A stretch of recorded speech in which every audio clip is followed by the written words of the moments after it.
So, pabalik-balik ako sa hospital since September last year hanggang sa February po. Tiniis ko muna yung, kaya nga lang sabi ni Doc, sabi niya, kada balik mo sa akin, lumalaki yung bukol, as in malaki na po talaga siya, 2 tab na.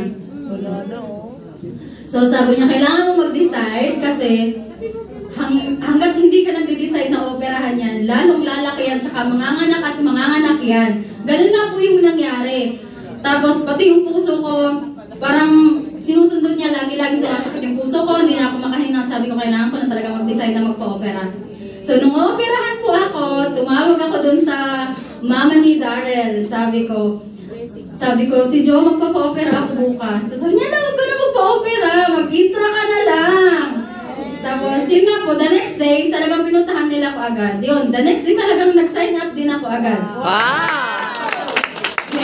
Yun po, yung 3 weeks lang ako taking entra, nawala po lahat, as in na-clear. Wow!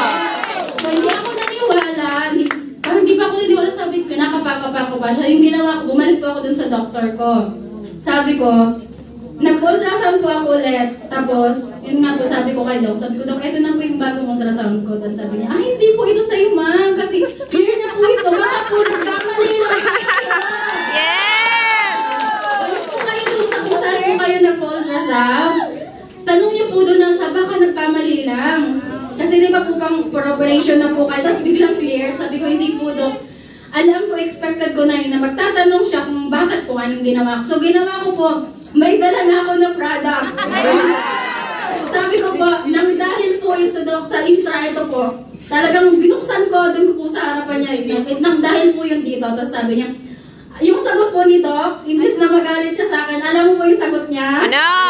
Alam ko yan! Wow! Ako po, as an agency owner, akala ko yung buhay namin kasi, buhay na meron, sabi natin meron, akala ko okay na eh. Kaya lang, importante pala sa atin na healthy. Yes! Healthy na, wealthy pa,